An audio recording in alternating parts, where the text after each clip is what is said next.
it's your girl Rose and welcome back to my channel. Today is day 8 of Vlogmas, and today's question that we are answering is, I would love to hear how you travel to such exotic locations that your airline may not fly to.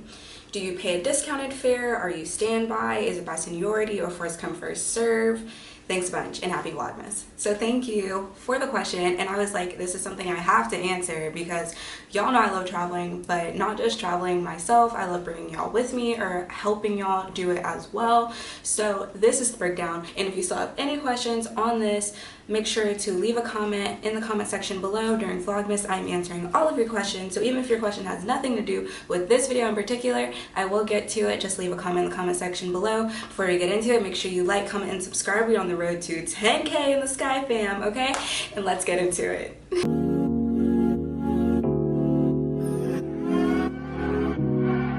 So I've spoken before about how I love being a flight attendant and how I love the flexibility, but a big part of it is also the bennies, okay? The benefits is very nice, and not just like the health and whatever, but the flight benefits. It's not the sole reason I'm here, but it's up there. So as far as flight benefits go, if you know what airline I work for, then you know we don't fly to many exotic locations, as David said, okay?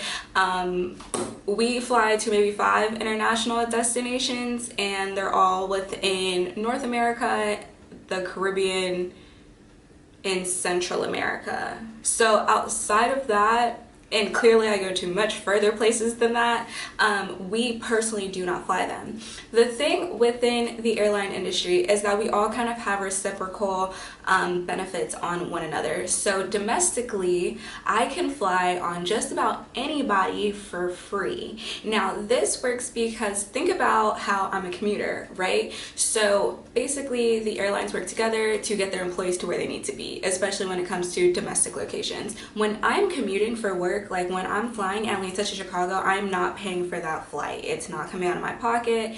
It's a part of work for me, and so I am not paying to go to work. I also want to clarify that because I have had that question before. If I pay for the flights to get to and from work, I do not. That falls under my benefits, and so I fly to and from work for free. Sometimes it is on my own airline, sometimes it is on other airlines. That domestic flying as a flight attendant on US carriers is going to be free, okay? Outside of that, to fly to exotic international locations, we go into a whole nother portal called My ID Travel. So this is just for the airline industry, similar to ID90, it's just for the travel industry. If you're not within the industry yet, once you are, you will get access to all of these. So if I want to travel on anybody that is not my airline internationally, then I have to go through My ID Travel. So your company will set up an account for you. Now this is something I more so have to deal with because my airline doesn't fly a lot of places. Now if you work at the big 3, the majors, you don't have to deal with this as much because they fly to a ton of locations already, and oftentimes going through your own airline's portal will help you do that. I have to do kind of an extra step because my airline doesn't travel to a lot of places, but we still have a lot of cabin agreements is what we call it, with a ton of airlines, so that we're able to travel to those destinations at a very discounted rate. The thing about My ID Travel is that you have to know what flight you want to get before you search it. So typically the way I do this, once I figure out where I want to go, I'll go to like Google Flights and I will look up the route that I want to take. Then I will go to My ID Travel, I'll put in the date, I'll put in the airline, because you do have to put in the airline. In My ID Travel, you can't use it just like a general search engine like you can Google Flights. You have to know what flight you're looking for once you get to My ID Travel. It doesn't give you exact numbers. Honestly, the system works on smiley faces. No joke. If I can insert a picture, I will. But like literally it's a green smiley face, and that's how you know like there's a good bit of seats for you and you're good. There is a yellow straight face, and it's like it might be a little you might get on, you might not. And then there is a red sad face. It's like this is real tight, you might not get on this plane. Now personally, I do not like to book flights with red sad faces. because I want to make sure I can get to whatever destination I need to get to, okay? Also, when you're traveling on My ID Travel, you ask if it's standby or by seniority. When you're traveling through My ID Travel, it is still a standby ticket. It is not a confirmed seat. You are still paying something. You're paying the base fare and usually some taxes. And sometimes the taxes is just one way. So sometimes going to a place will be less expensive than coming back. And that has to do with the taxes of each destination. So every flight is not the same. Like a flight to London is going to be more than a flight to like Costa Rica. It's just based on the country's taxes. That's also why you would want to book a green smiley face, or at the least like a yellow straight face, because you want to make sure if you're spending this money, which it's gonna be typically round trip $200 or less. I mean, definitely $300 or less. So when you're talking about traveling to places like Istanbul, the Philippines, Bali, like Peru, anywhere, you know, a $300 ticket is far less than you would probably pay buying it directly, but you do still have to deal with being on standby. So, you know, standby warriors, we're a thing, you know. But I've been to a lot of destinations flying standby, and if you're willing to deal with it, then it's okay. Now, I do have a horror story, which maybe I'll put at the end of this. Is it by seniority or first come first serve? Now this is based on airline. Now oftentimes when you book a My ID Travel and you're going through this third party kind of to book your flight, sometimes you have trouble checking in, sometimes you don't. Just checking in like through the app or online. Once you get to the gate, it's no problem. The people checking you in also non-rev, or at least know of your benefits, and you're able to get checked in, no problem, once you get to the airport. I do suggest getting to the airport early when you're non-revving, especially international. Like you should already be early for international trips, but I would get there like even a little earlier when you're non-revving, so that you make sure you're cleared, especially if you're checking any bags. You can still check bags when you're flying standby. Do I suggest it? Not really, but I never suggest checking bags really, so that's a biased opinion. I'm a carry-on girly, so that's me. Especially flying domestic, some airlines do it based off of seniority and some airlines do it based on check-in. So my airline does it based on check-in. Many of the big three do it based off of seniority. So like Atlanta's favorite airline, they do it off of seniority.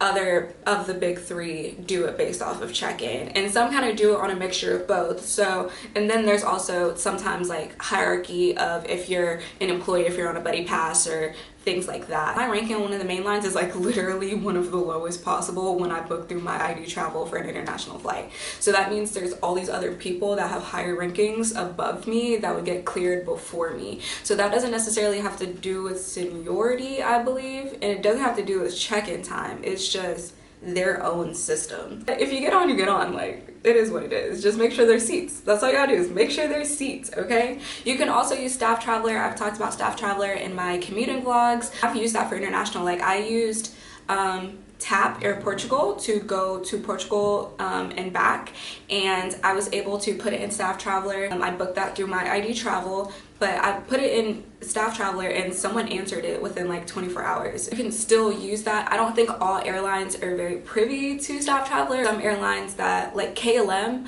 I can't get their numbers in Staff Traveler and I don't know why, but they just don't offer it. So you can't do it with every airline, but a lot of airlines you typically can find their numbers. And when I say their numbers, I'm saying like how many seats are available. So how many seats are left in like first class and business class and economy plus, whatever, depending on how many tiers they have.